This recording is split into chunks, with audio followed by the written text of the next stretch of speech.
Have you ever heard a simple phrase that changed your life completely? Marcus Sullivan was standing in line at the grocery store when a single mother with her little boy in her arms spoke the words that would mark him forever. "I promise I'll pay you back when I can." What happened after that moment transformed not only his destiny but also that of an entire family. If you want to know how a simple act of kindness can change everything, stay until the end and discover this incredible story. Marcus walked through the aisles of the H-E-B supermarket with a nostalgia that accompanied him every time he visited that place. That store in North Austin was the same one his mother used to take him to as a child when he still had his small hand between hers and she would let him choose an ice cream bar if he behaved well. Now, at 38 years old, he returned from time to time just to feel that connection with the past, with the days when everything was simpler. The afternoon fell gently over the city, and Marcus carried in his hands just a carton of milk and some fruit. He needed nothing more. He lived alone in a large, silent house where the echo of his footsteps resonated in empty rooms. But that day, while he stood in the checkout line, his routine was about to break in a way he never could have imagined. In front of him, a young woman held a small child on her left hip, while with her right hand, she emptied the last coins from her purse onto the counter. Marcus noticed her trembling fingers, the nervous gesture with which she counted over and over the few pieces of metal she had. The cashier waited patiently, but there was a line of customers behind them that was starting to murmur with impatience. The boy, who couldn't be more than 3 years old, looked with huge eyes at the candy hanging near the register, but he didn't ask for anything, just observed. Marcus caught that detail. The little one already knew he shouldn't ask. The woman lifted her gaze toward the cashier, and her voice came out firm, despite the shame she was trying to hide. "How much am I short?" she asked with a thread of hope. The cashier checked the total and responded gently. "That's $15 more, ma'am." The woman's face contracted for a second, as if something inside her was breaking silently. She took a can of beans and a package of rice from the belt, returning them carefully. "I won't take those," she murmured quietly, almost as if speaking to herself. Then she took a deep breath, looked the cashier straight in the eyes, and said with a dignity that pierced Marcus's chest like lightning, "I promise, I'll pay you back when I can." It wasn't a plea. It wasn't an excuse. It was a declaration of intentions, a promise made with the weight of someone who still believes in their word, even though the world has beaten her down 1,000 times. Marcus felt something move inside him, something that had been sleeping for years. Without thinking twice, he stepped forward and placed his hand on the counter. "I'll pay for everything," he said calmly, taking out his wallet. The woman turned toward him surprised, with her eyes open wide. "No, sir. I can't accept," she began to say. But Marcus had already handed the bills to the cashier. "It's already paid for," he responded with a calm smile. Without dramatics or grand gestures, just a simple act, human to human. The woman remained paralyzed for a moment, hugging little Tyler more tightly, who looked at the stranger with curiosity. "I don't know how to thank you," she whispered with her voice broken by the emotion she was trying to contain. Marcus shook his head. "You don't have to thank me for anything. Just take good care of your son," he said, pointing to the boy who was now smiling shyly. Both of them left the supermarket almost at the same time, and Marcus thought that would be the end of the story, a small gesture of kindness that would get lost in the evening wind. But fate had other plans. Already in the parking lot, as Marcus walked toward his truck, he heard a voice behind him. "Sir, please wait."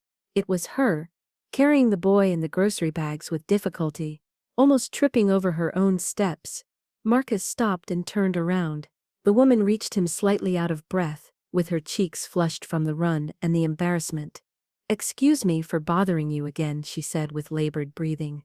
"It's just that I don't even have money for the bus back home." Her eyes shone with tears she refused to let fall because she still had a little pride left. Marcus observed her in silence for a second, seeing not just a woman in trouble, but someone who was fighting with all her strength to keep her head high. The boy looked at him with those big, trusting eyes, as if he knew that this man could help them. And Marcus understood that this afternoon was destined to change his life forever. "Get in, I'll take you," Marcus said, opening the back door of his silver truck. The woman hesitated only an instant before accepting, as if calculating whether she could trust this stranger who had just shown her more kindness than she had received in months. She climbed in carefully, settling little Tyler in her arms, and placing the grocery bags beside her. Marcus started the engine and waited for her to give him directions. "I live in East Riverside, near the farmer's market," she murmured with her gaze down, as if it embarrassed her to admit she lived in one of the most humble areas of Austin. He nodded without making any comment, putting the car in motion.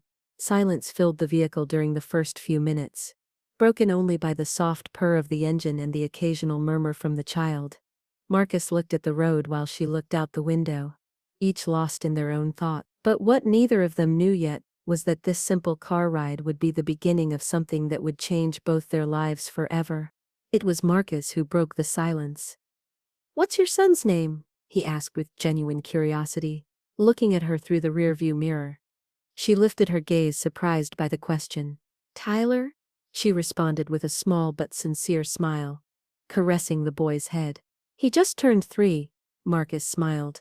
"He's a very quiet boy. He behaved well in the supermarket." She nodded with a glow of maternal pride in her eyes. "Yes, he's very good, sometimes too good for his age."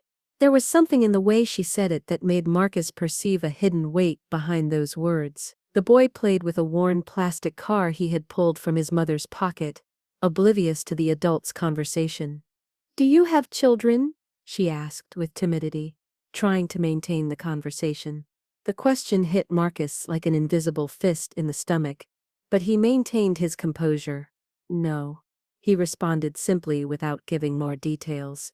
She caught the tone and didn't insist. The journey continued through the increasingly narrow and modest streets of Austin. The large houses and wide avenues gave way to simpler constructions, faded facades, and streets full of popular life. Marcus noticed how she was getting more and more nervous, twisting her hands on her lap. "Are you okay?" he asked gently. She took a deep breath, as if making a difficult decision. "Sir, I need to explain something to you," she began with a trembling voice. "I don't want you to think I'm a freeloader or irresponsible." Marcus looked at her through the rearview mirror with complete attention. "I don't think anything of that," he assured firmly. She swallowed and continued. "The money I had was my entire salary for this week. I work cleaning houses, and this morning, I received my payment." The words now came out more fluidly, as if she needed to confess everything. "But last night Tyler started with a very high fever, and this morning at dawn, I had to take him to the emergency clinic," she continued, now with tears rolling freely down her cheeks. "The doctor told me he had a throat infection. The consultation and the medicines cost me almost everything I had. I only had enough left to buy some food, but it wasn't even enough for that." Her voice broke on the last sentence. Marcus felt his chest tighten with each word he heard. He who had lived so many years surrounded by luxuries and comforts, had never had to face the anguish of choosing between a child's health and the week's food. "And the boy's father?" he dared to ask. Although he feared the answer, she let out a bitter laugh. "He left when he found out I was pregnant. He said he wasn't ready to be a father, and that I should manage on my own." She wiped her tears with the back of her hand, while Tyler, noticing his mother's crying, touched her cheek with childish tenderness. "Don't cry, Mommy," the little one said with his sweet voice. Those simple words pierced Marcus's heart. They finally arrived at a narrow street, where the houses crowded against each other with humble but dignified facades. "It's here," she indicated, pointing to a small concrete construction painted in faded blue. Marcus stopped the truck. She got out carefully, carrying the boy and the grocery bags from the market. Before closing the door, she turned toward him with determination in her teary eyes. "Sir, can you give me your phone number?" she asked with a firm voice. Marcus looked at her surprised. "As soon as I receive my next payment, I swear I'm gonna pay you back every last dollar," she assured with a conviction that admitted no doubts. He took a business card from his wallet and handed it to her. "It's not necessary," he said gently. But she had kept the card as if it were a treasure. "For me it is necessary," she responded, looking him straight in the eyes. "My name is Grace, and I always keep my promises." With that said, she turned around and entered her house with Tyler in her arms. Marcus remained seated in his truck watching as the blue door closed, and in that moment he knew that Grace had left a mark on his soul that he could no longer erase. But what Marcus didn't know was that this was only the beginning of a journey that would heal wounds he thought were permanent. Marcus arrived at his house when the sun had already completely hidden behind the hills surrounding Austin. The enormous residence in Westlake Hills received him with the same silence as always, that emptiness he had become accustomed to filling with work and meaningless routine. He left his keys on the marble table at the entrance and walked straight to the kitchen, where he prepared a coffee he probably wouldn't finish drinking. But this night was different. This night he couldn't stop thinking about Grace's eyes, the way she had pronounced her promise with so much dignity. Tyler's little hands touching his mother's cheek to console her. He tried to turn on the television, check work emails, do anything that would distract his mind. Nothing worked. The image of that single mother struggling to survive had remained engraved in his memory like a photograph he couldn't erase. He sat on the enormous living room sofa and let out a deep sigh. Why had that woman affected him so much? Marcus had helped many people throughout his life. He had donated money to charitable organizations. He had given generous tips. He had been kind when the situation required it. But this was different. There was something about Grace that awakened in him, an emotion he believed was dead and buried years ago. Perhaps it was her strength disguised as fragility, or maybe the way she loved her son with a devotion he had never experienced. He got up from the sofa and walked toward the window that overlooked the backyard, where automatic lights illuminated a green and perfectly maintained space that nobody used. He then remembered Grace's words. "Don't cry, Mommy." The voice of that small boy consoling his mother had pierced something inside him. Marcus closed his eyes and without wanting to, the ghosts of his past began to emerge from the dark corners of his memory. He knew exactly why Grace had moved him so much. 7 years ago, Marcus had been married to Jessica, a beautiful and ambitious woman he had met at a business conference. The courtship was quick, intense, full of promises and future plans. They got married in an elegant ceremony in downtown Austin, surrounded by friends and family, who celebrated what seemed to be a love destined to last forever. During the first 2 years of marriage, everything seemed perfect. They lived well, traveled constantly, enjoyed the life that Marcus's money could offer. But then came the moment when Jessica began to talk about having children. "I want to be a mother," she would tell him frequently, looking tenderly at the babies they saw in restaurants or plazas. Marcus wanted it too. He had always imagined that someday he would have a family, children who would fill that enormous house with laughter and life. But the months passed, and the pregnancy never came. After a year of trying, they decided to have medical tests done to understand what was happening. The day he received the results was the day his life changed forever. Marcus remembered every detail of that afternoon as if it had happened yesterday. He was sitting in the doctor's office with Jessica by his side, expecting to hear that everything was fine and it was just a matter of time. But the doctor opened the folder with his analyses and said the words that would destroy his world. "Marcus, the results indicate that you have azoospermia. It's a condition in which no sperm are produced. I'm afraid you won't be able to have biological children." The silence that followed was deafening. Marcus felt as if the floor disappeared under his feet. He looked at Jessica, seeking comfort in her eyes, some word of support or unconditional love. But what he saw destroyed him even more. There was disappointment in her gaze, a sudden coldness he had never perceived before. "There are options," the doctor continued with an understanding tone.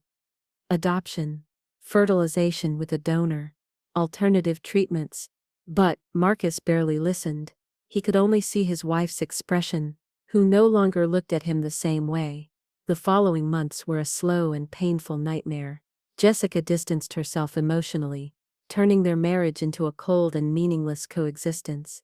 They stopped sleeping together, stopped talking about anything important, stopped being the couple they once were. Marcus tried to save the relationship, proposed adoption, suggested treatments, begged her not to abandon him.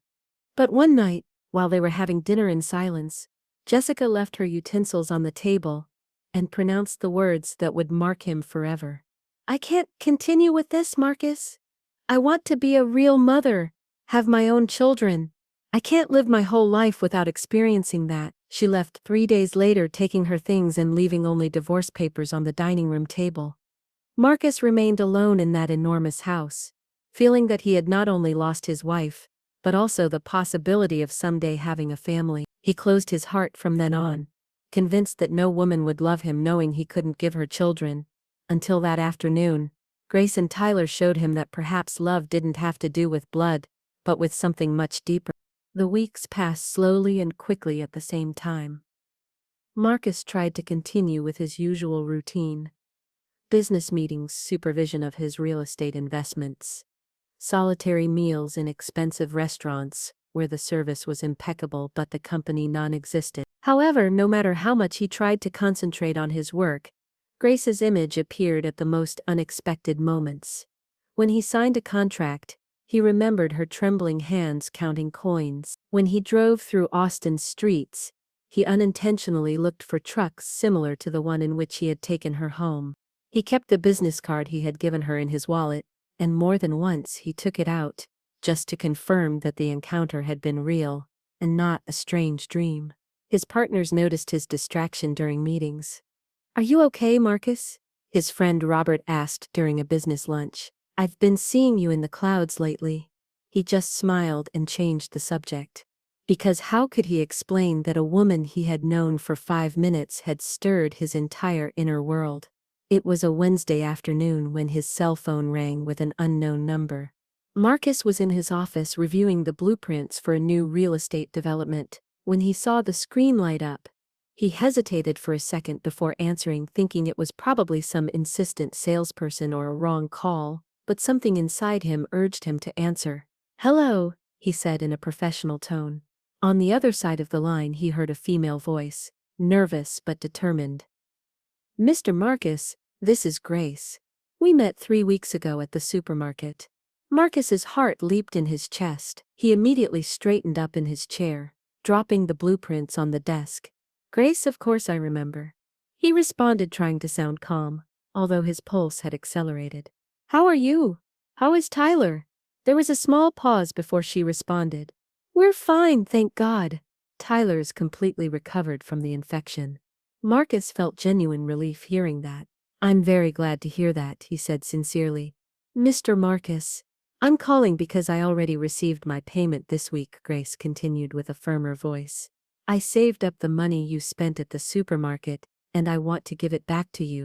Marcus closed his eyes for a moment, moved once again by this woman's integrity. "Grace, it's really not necessary," he began to say. But she interrupted him gently. "For me it is, sir. I made a promise, and promises are kept. That's how my mother taught me. May she rest in peace." There was a pride in her voice that Marcus deeply respected. He understood that insisting she not pay him back would be taking away that dignity she defended with such strength. "All right," he finally accepted. "Where do you want us to meet?" Grace seemed relieved that he had agreed. "Do you know Austin Coffee Roasters near the farmer's market?" she asked timidly. "It's a simple place, but they make delicious coffee, and it's close to my house." Marcus smiled. "Perfect. How about tomorrow at 4 in the afternoon? I'll be there," she confirmed. "Thank you for understanding, Mr. Marcus." They hung up and Marcus remained looking at his phone with a smile he couldn't contain. The next day, Marcus arrived at Austin Coffee Roasters 15 minutes before the agreed time. The place was exactly as Grace had described it. Simple, clean, with wooden tables worn by the years and a warm neighborhood atmosphere. The aroma of freshly brewed coffee filled the air, mixed with the smell of sweet bread, resting in a display case next to the bar. Marcus ordered a black coffee and sat at a table near the window, from where he could see the street. He watched people pass by, street vendors, children leaving school, women carrying market bags. It was a world completely different from his, but for some reason, he felt more alive here than in any elegant downtown restaurant. It was 5 minutes past 4 when he saw Grace approaching on the sidewalk. She wore a simple navy blue dress, her hair pulled back in a ponytail, and on her face there was an expression of determination, mixed with nervousness. Marcus stood up when she entered the coffee shop. Their gazes met, and both smiled with a mixture of joy and shyness that surprised Marcus. "You're punctual," he said, pointing to the chair in front of him. "Punctuality is respect," she responded, sitting down carefully. Grace took a white envelope carefully sealed from her purse and placed it on the table. "Here's all the money, Mr. Marcus." I counted it 3 times to make sure nothing was missing. Her hands trembled slightly as she pushed the envelope toward him. Marcus took it but didn't open it. Simply put it in the inside pocket of his jacket. "I knew you would keep your word," he said, looking her straight in the eyes. "But not because I needed the money, but because I can see the type of person you are." Grace lowered her gaze, blushing slightly. "It's just the right thing to do," she murmured. Marcus ordered 2 coffees and a plate of pastries to share. During the next hour they talked as if they were old friends, reuniting after a long time. Grace told him about her work, cleaning houses, about how Tyler was going to start preschool next year, about her dreams of someday being able to rent a better place to live.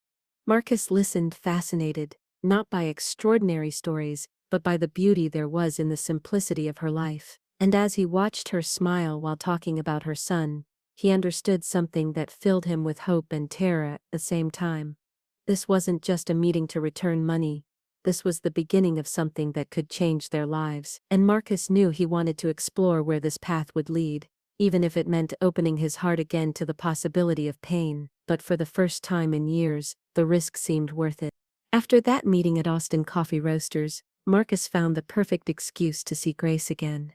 He sent her a text message 2 days later, asking if she would like to take Tyler to Zilker Park the following Sunday. "It's been a while since I've gone," he wrote, trying to sound casual. "And I thought maybe the boy would like to see the gardens and the playgrounds." Grace took almost an hour to respond, and Marcus checked his phone every 5 minutes with an anxiety he hadn't felt since adolescence. Finally the response arrived. "Tyler would love it. He's never been to that park. Thank you for the invitation." That simple message filled Marcus with an inexplicable joy. Sunday arrived with a clear sky, and the bright sun typical of Austin. Marcus picked up Grace and Tyler at their house, and the little one couldn't contain his excitement as he climbed into the truck. "We're going to the park, we're going to the park," he repeated, giving small jumps in the back seat.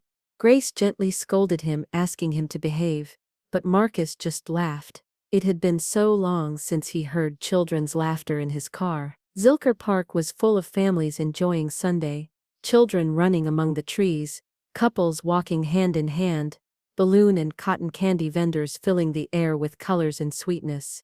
Marcus bought ice cream bars for all 3, and they walked along the paths, while Tyler pointed at everything with astonishment.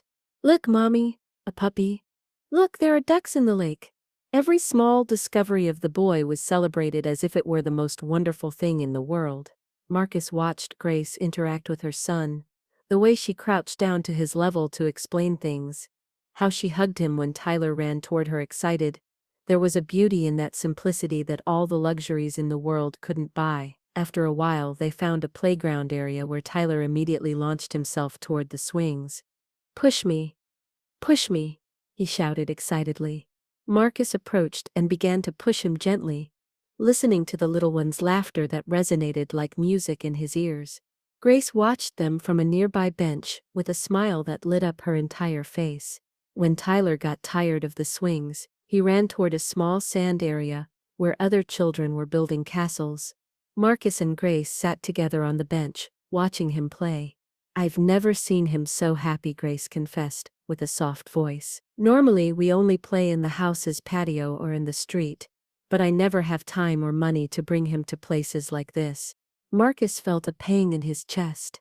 "Well, now we can come more often," he suggested carefully, not wanting to pressure her. She looked at him with those dark eyes full of gratitude, and something else that Marcus didn't dare interpret yet. "I don't want to abuse your kindness, Marcus," she said, using his name for the first time without the Mr. before it. He smiled, noticing it. "It's no abuse. The truth is, I'm having a good time too," and it was true. For the first time in years, Marcus felt genuinely happy, not the superficial happiness that comes from success or money, but something deep and real that filled a void he didn't even know he had. Grace returned his smile, and their hands resting on the bench almost touched. Sundays at the park became a tradition. After Zilker Park, Marcus took them to the Austin Zoo, where Tyler was amazed seeing giraffes and elephants up close. Another time they went to the Bullock, Texas State History Museum, where the little one ran fascinated among the interactive exhibits. But it wasn't just weekend outings. Marcus began to appear at Austin coffee roasters during the week. Just at the time when Grace finished her workday, they would have coffee together while Tyler did his preschool homework at a nearby table, drawing with crayons that Marcus had given him. The conversations flowed with increasing ease. Grace told him about the families she worked for, some kind and others not so much. Marcus told her about his work, but avoided mentioning the real magnitude of his fortune, fearful that it would change the way she saw him. He wanted her to know him for who he was, not for what he had. And little by little, without either of them mentioning it explicitly, they realized this was no longer just friendship. One afternoon while they were walking through Republic Square after buying churros for Tyler, the boy let go of his mother's hand and took Marcus's with complete naturalness. "Will you carry me? My feet hurt," he asked with that confidence only children have. Marcus lifted him without hesitation, feeling the small warm weight of the boy against his chest. Tyler rested his head on Marcus's shoulder and sighed contentedly. "You smell nice like my grandpa," the little one murmured with his eyes already half closed from sleep. Grace looked at them with eyes shining with contained tears. "Tyler never knew his grandfather," she explained with a broken voice. "My father died before he was born." Marcus felt as if something was breaking and reconstructing inside his chest at the same time. For years he had believed he would never have the opportunity to feel what it was like to carry a child who trusted him, who sought him out to feel safe. And now, with Tyler asleep in his arms, and Grace walking by his side, Marcus understood something fundamental. Perhaps fate hadn't taken away his possibility of being a father, it had only shown him a different path to do it. And for the first time since that devastating diagnosis years ago, Marcus felt that maybe, just maybe, he deserved to be happy after all. The universe was giving him a second chance, and this time he wouldn't let it slip away. It was 2 in the morning when Marcus's phone rang, tearing him from a deep sleep. He blinked confused in the darkness of his room, trying to get his bearings. The cell phone kept vibrating insistently on the nightstand. He grabbed the device and saw Grace's name on the screen. His heart immediately accelerated because he knew nobody calls at that hour with good news. "Grace, what happened?"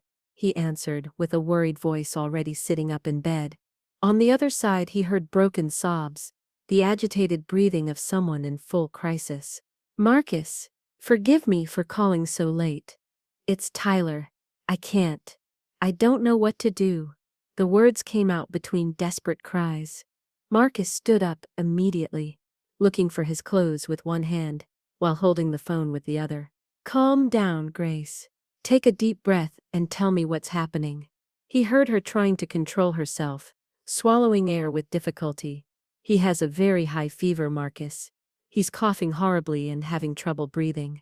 I'm scared, very scared." Her voice completely broke on the last sentence.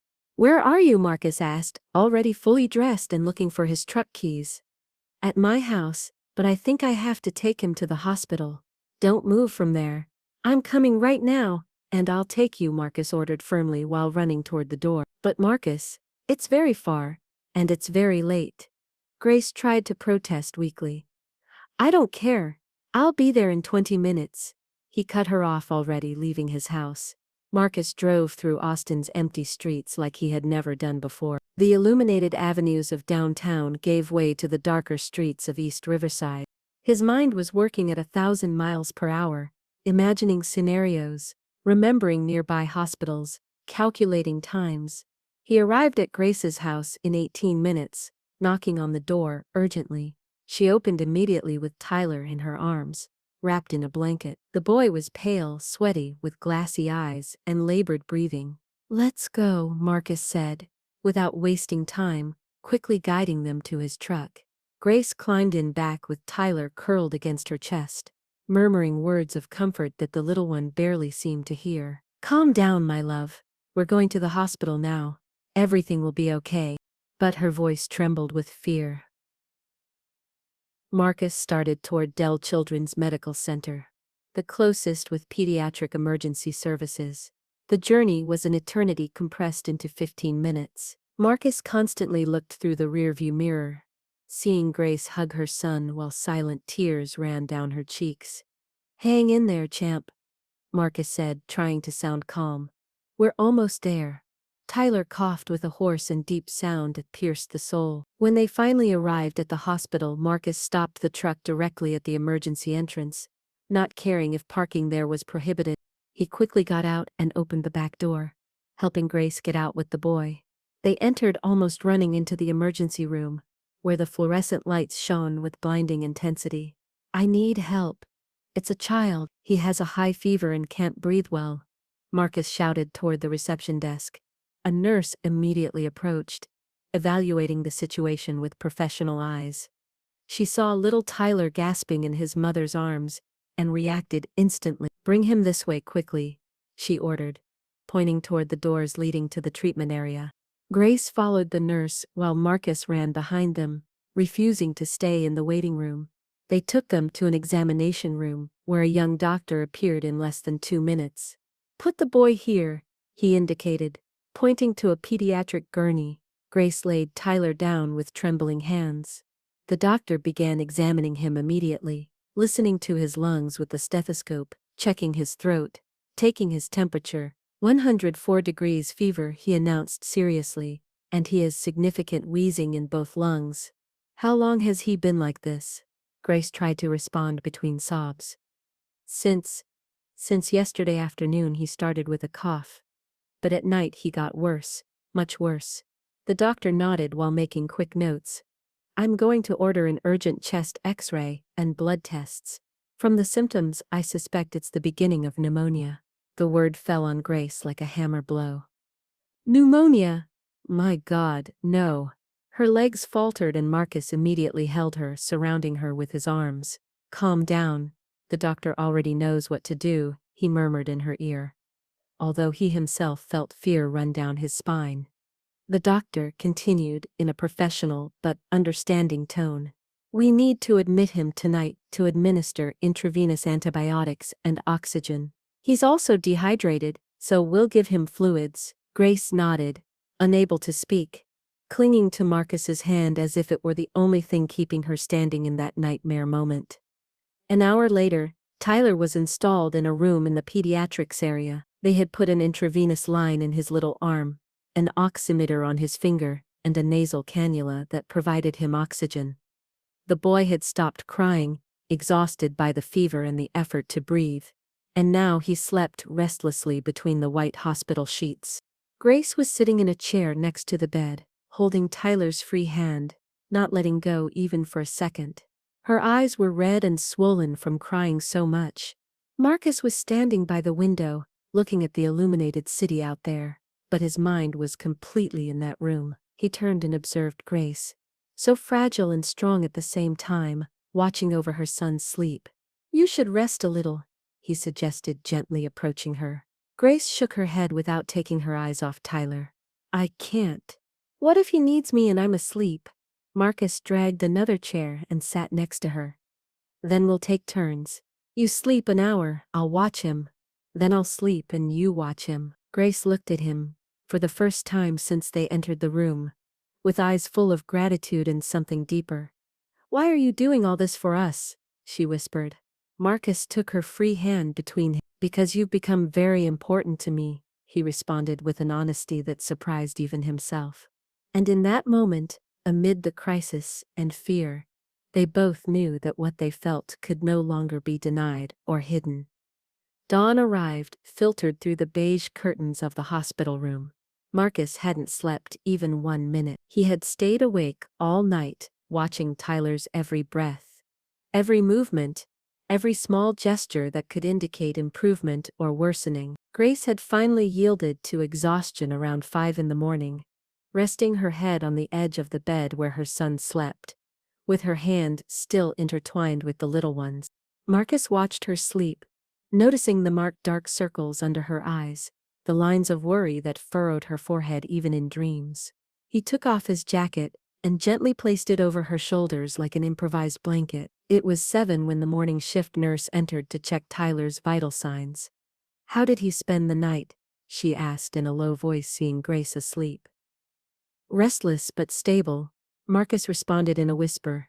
"The fever dropped a little around 4. The nurse nodded while checking the IV and adjusting the oxygen flow. "That's a good sign.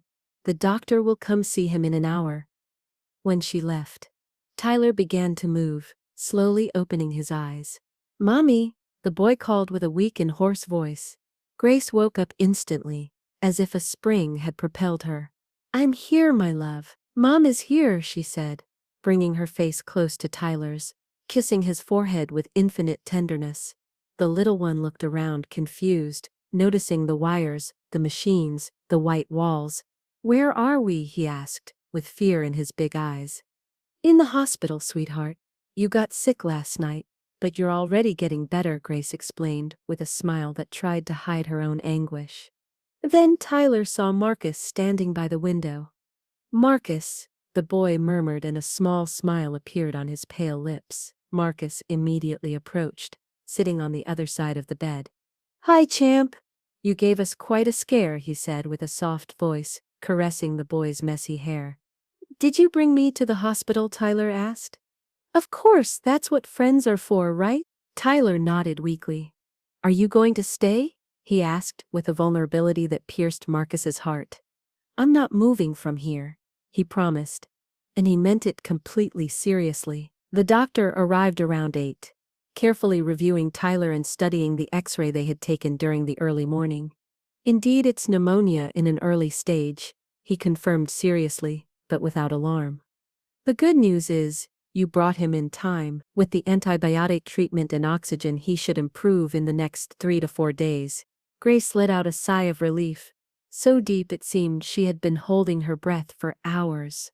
"But will he recover completely?" she asked, with her voice still fearful. "Completely," the doctor assured with a comforting smile. "But he needs to stay hospitalized at least 4 days to monitor his progress and make sure the infection doesn't advance." Grace nodded, accepting the inevitable. When the doctor left, she finally allowed herself to cry with relief, covering her face with her hands. Marcus surrounded her with his arms, letting her vent against his chest. "The worst is over," he murmured, caressing her back with circular movements. "Tyler is strong. He's going to pull through." Grace clung to him as if he were a lifeline in the middle of a stormy ocean. The following days were a mixture of hospital routine and moments of unexpected tenderness. Marcus called his office to cancel all his meetings for the week. "I have a family emergency," he told his assistant. And it wasn't a lie, because at some point in the last few weeks, Grace and Tyler had become his family, although nobody had said it out loud. During the day, Marcus took care of bringing decent food from outside, because the hospital food was terrible, and Grace barely tasted a bite. He brought her sandwiches from the corner deli, breakfast tacos, fresh fruit from the market. "You have to eat to be able to take care of Tyler," he reminded her firmly, every time she refused food. At night, when Tyler slept and the hallway lights dimmed, Marcus and Grace talked in whispers about everything and nothing. She told him stories of her childhood in a small town in East Texas, of her mother who had passed away 2 years ago, of her dreams of giving her son a better life. Marcus shared details of his own life. He had never told anyone, his fears, his failures, the loneliness he had carried for so long. On the third night, when Tyler was already breathing much better and the fever had completely disappeared, Marcus stayed watching the boy sleep peacefully. Grace had gone to the bathroom to freshen up a bit. The little one moved in his sleep and his hand instinctively searched for someone's. Marcus extended his and Tyler took it immediately, squeezing it with confidence, even asleep. Something definitely broke inside Marcus in that moment. For years he had believed he could never experience paternal love, that his condition had condemned him to a life without children. But there he was at 3 in the morning, in a hospital, holding the hand of a boy who didn't share his blood, but who had completely conquered his heart. When Grace returned and saw the scene, her eyes filled with tears. She sat next to Marcus in silence, and he passed his free arm around her shoulders.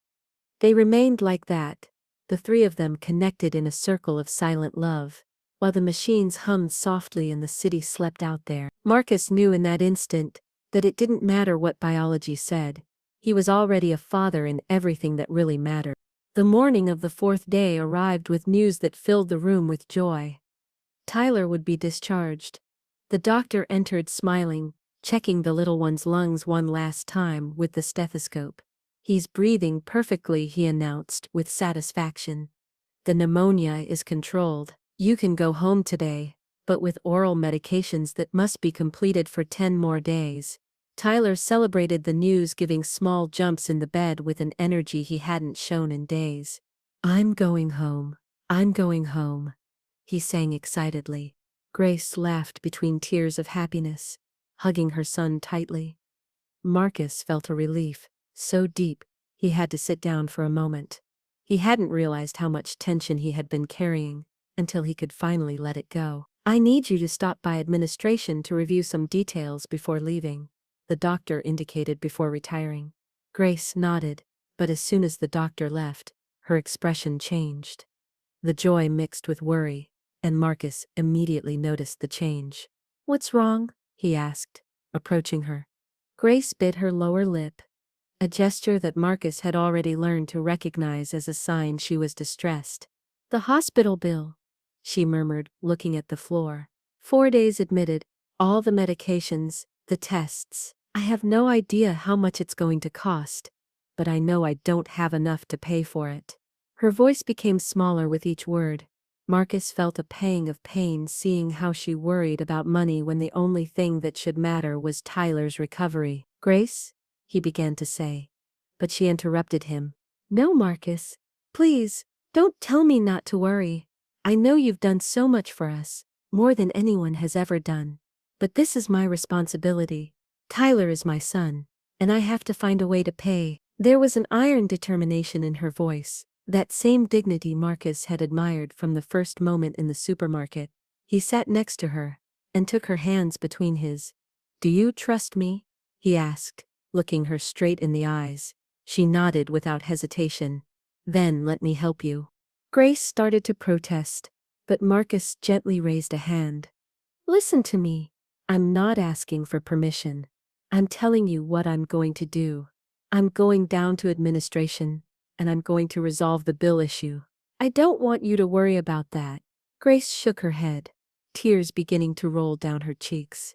"I can't accept it, Marcus. It's already too much.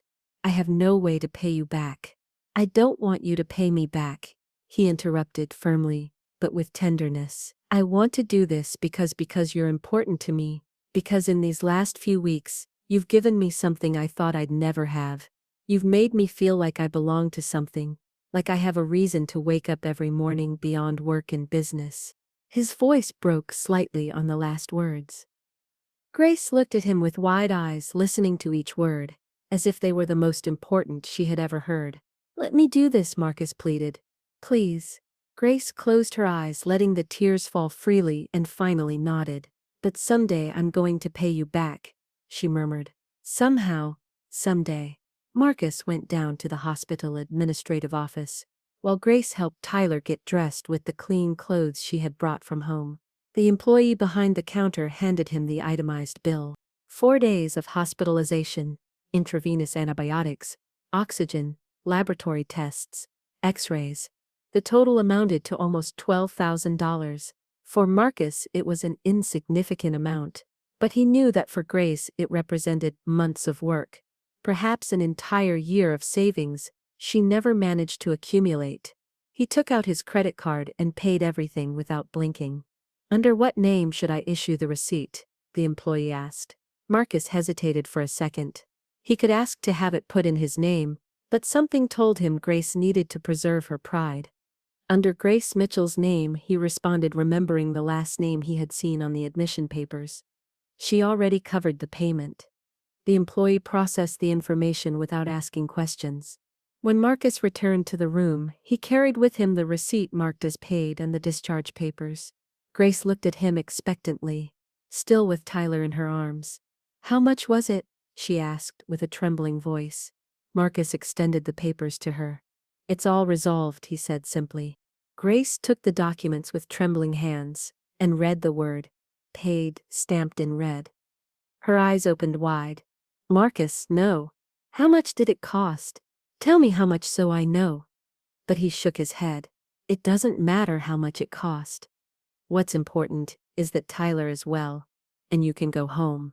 Grace put Tyler on the bed for a moment and approached Marcus. She hugged him with a strength that surprised him, burying her face in his chest while she sobbed. "Thank you," she whispered over and over. "Thank you, thank you, thank you." Marcus hugged her back, feeling her tears soak his shirt.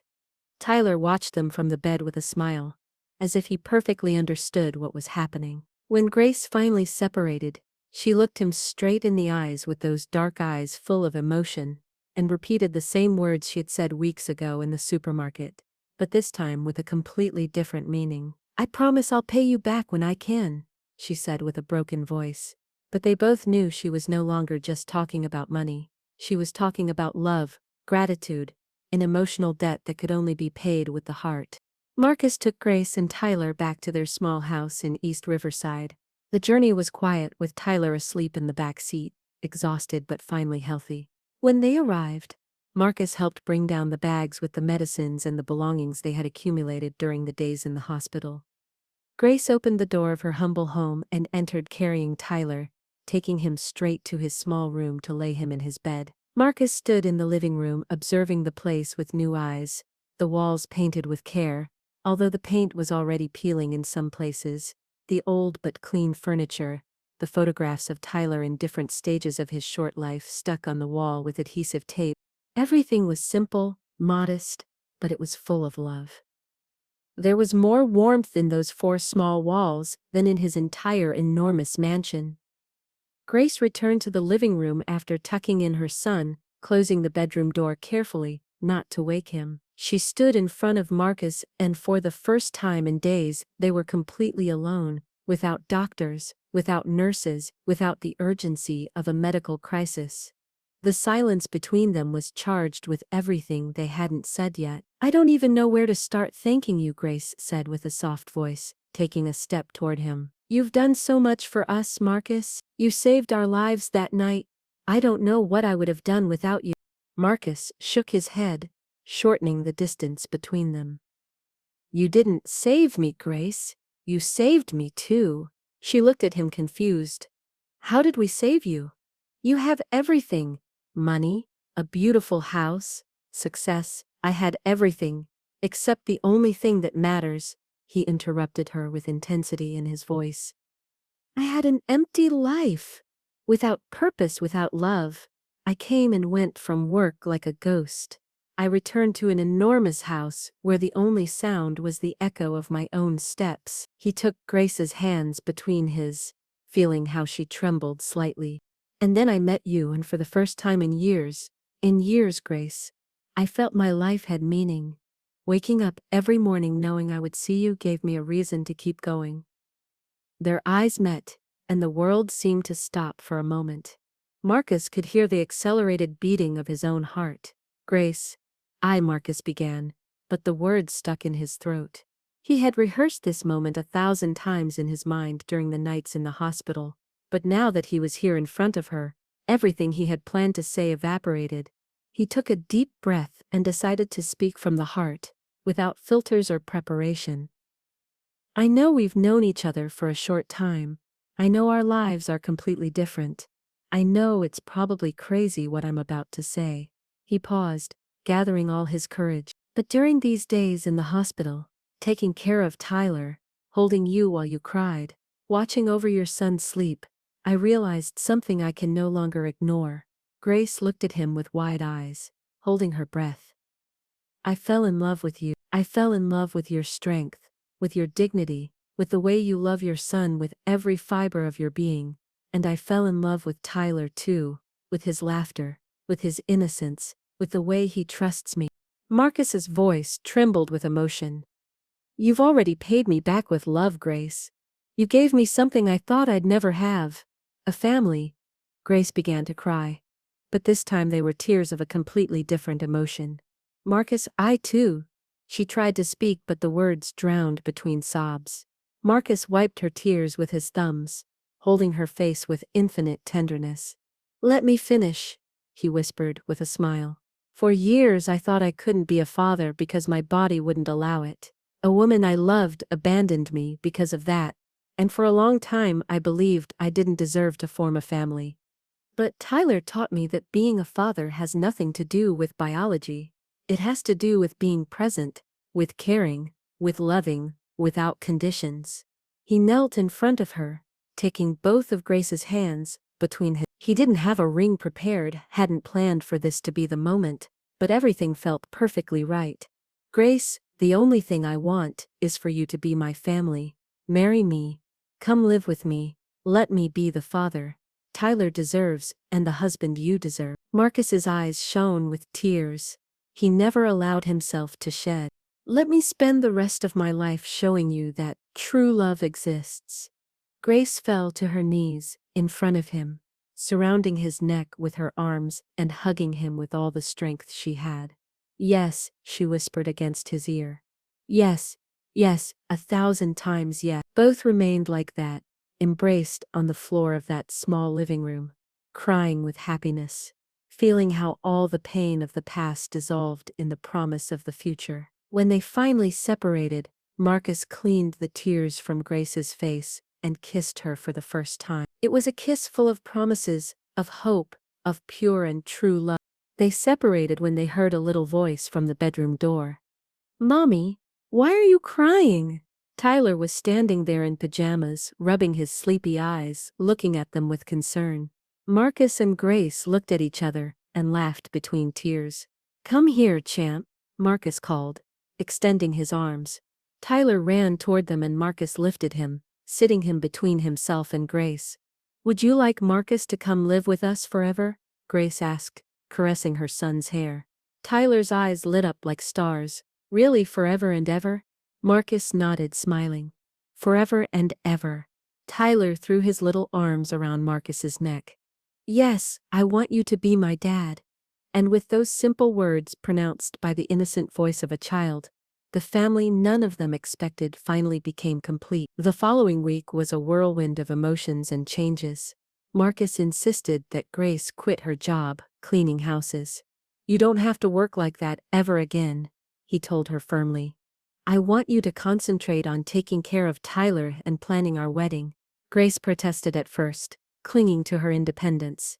But Marcus made her understand this wasn't charity or control, but allowing her to finally rest after years of fighting alone.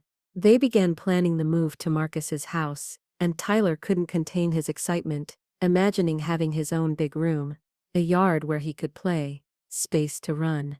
"Am I really going to have my own room?" the boy asked over and over, as if he couldn't believe it. "Your own room with new toys, with everything you want," Marcus promised every time. One afternoon, while they were packing the few belongings from Grace's house, Marcus noticed Tyler was looking nostalgically at an old photograph stuck on the wall. It was an image of the boy as a baby in the arms of an older woman, who must have been the grandmother he never knew. "Do you want to take it to the new house?" Marcus asked gently. Tyler nodded timidly. "She's my grandma. Mom says she takes care of me from heaven." Marcus felt a knot in his throat. "Then we're definitely taking it, and we'll put it in a nice frame in your new room." The day of the move arrived with a clear sky and Austin's bright sun. Marcus hired a moving company, although in reality there was very little to transport. Grace insisted on taking her old furniture, not because she needed it, but because each piece told a story of survival and dignity. "My mother gave me this table before she died," she explained, caressing the worn wood. "This is where I fed Tyler when he was a baby." Marcus understood it wasn't about material things, but about memories and love. "Then we'll put it in the house's kitchen," he decided without hesitation. When they arrived at the residence in Westlake Hills, Tyler was left open-mouthed. "We're going to live here?" he asked. with eyes like saucers, looking at the enormous white house, with green gardens, and a fountain at the entrance. "We're going to live here," Marcus confirmed, lifting him in his arms. "This is our house now, champ." They entered together, the three of them holding hands, crossing the threshold as the family they now were. Grace cried with happiness as she toured the spacious rooms, the high ceilings, the enormous windows that let in the sunlight. But what moved her most was the room Marcus had prepared, especially for Tyler. When they opened the door, Tyler let out a scream of pure joy. The room had been completely transformed.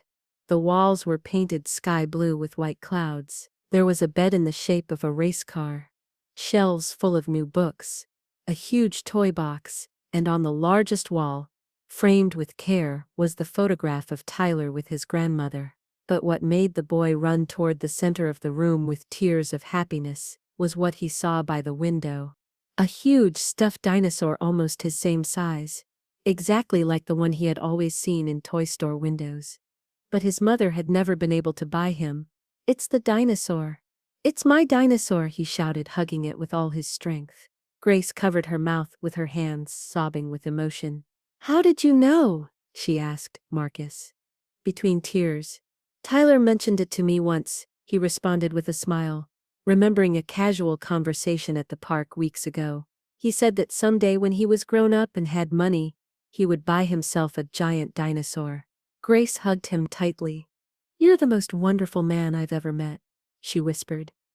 Tyler kept playing with his dinosaur, creating stories and adventures, filling that house that had been silent for so long with laughter and life. The following days were of adaptation and pure happiness. Marcus showed them every corner of the house, the backyard where Tyler could play, the pool he would have to learn to use carefully, the enormous kitchen where Grace began to prepare the meals Marcus loved. At night they would have dinner together in the large dining room. But Marcus had insisted on using Grace's old table, because it has more history than all my elegant tables combined. After dinner, they would sit in the living room to watch movies with Tyler curled up between both of them, falling asleep before the end and being carried with care to his bed. Marcus discovered the joy of reading bedtime stories, of tucking in a child, of hearing "I love you, Daddy," whispered with a sleepy voice. One night, after putting Tyler to bed, Marcus and Grace went out to the garden under Austin's starry sky. "Are you happy?" he asked, hugging her from behind. "Happier than I thought possible," she responded, resting her head against his chest. "Thank you for giving us this life, Marcus. Thank you for loving us. Thank you for teaching me to live again," he responded, kissing her head. The wedding would be simple, intimate, in 2 months, but the real union had already occurred, sealed not with rings or papers but with love, trust, and the promise to be together against everything. Friday afternoon, 3 weeks after moving in, Marcus arrived home after a business meeting and found a scene that would remain engraved in his memory forever. In the backyard, Grace had spread a blanket on the grass and was sitting there with Tyler sharing a plate of watermelon. The afternoon sun illuminated their faces with a golden glow. Tyler laughed while the watermelon juice dripped down his chin. When they saw Marcus, both shouted his name in unison. "Marcus! Daddy!" The boy ran toward him with open arms, and Marcus lifted him in the air, making him spin while Tyler laughed out loud. Grace approached and the three merged in a hug. "I love you," Marcus told Grace, looking her in the eyes. "I love you both, more than words can express." "And we love you," she responded with a smile that illuminated more than the sun. Tyler, still in Marcus's arms, put a little hand on each one's cheek. "We're a family," he declared with the simple wisdom of a 3-year-old boy. Forever. And he was against all odds, against all expectations, against everything life had taught them about pain and loss. They had found the path to true love. A promise spoken in a supermarket had changed their lives forever, proving that sometimes miracles begin with the simplest gestures of kindness. 3 years later, it was a sunny Sunday, and Zilker Park was full of families enjoying the afternoon. Marcus gently pushed a swing where Emma, 2 years old, laughed with those crystalline laughs characteristic of childhood. The little girl had been adopted by Marcus and Grace a year ago, completing their family in the most perfect way. A few meters away, Tyler, now 6 years old, ran between the games with the inexhaustible energy of a happy and loved child. Grace observed the scene sitting on a bench, with a hand on her belly in an unconscious gesture of fullness. The 3 years that had passed since that encounter in the supermarket seemed like an eternity, and a sigh at the same time. Marcus approached her, after getting Emma down from the swing, taking her hand while they watched their two children play together. Life had given them exactly what they needed. A family built with love, not with blood. Tyler was no longer the shy boy who could barely ask for candy. Now he was a proud older brother who took care of Emma with tenderness. Marcus was no longer the lonely man who wandered through an empty house. Now he was a present father who knew every laugh and every tear of his children. And Grace was no longer the single mother who fought alone against the world. Now she had a partner who walked by her side in every step. In that park, under Austin's blue sky, the promise spoken years ago had blossomed into something more beautiful than any of them could have dreamed. Because in the end, true love always finds a way to complete hearts that are willing to open. Remember always that each act of kindness, no matter how small it seems, can change an entire life. Sometimes we help others without knowing that in reality they are the ones saving us. May God bless your life with true love, with family that embraces you in difficult moments, and with the wisdom to recognize miracles when they arrive disguised as casual encounters. Every story carries within it an echo of our shared humanity. If this story has touched your heart, share it with someone special. Leave us a comment about what you felt, and subscribe to join us for more soul-reaching stories. Because every life tells a story that deserves to be heard. See you next time.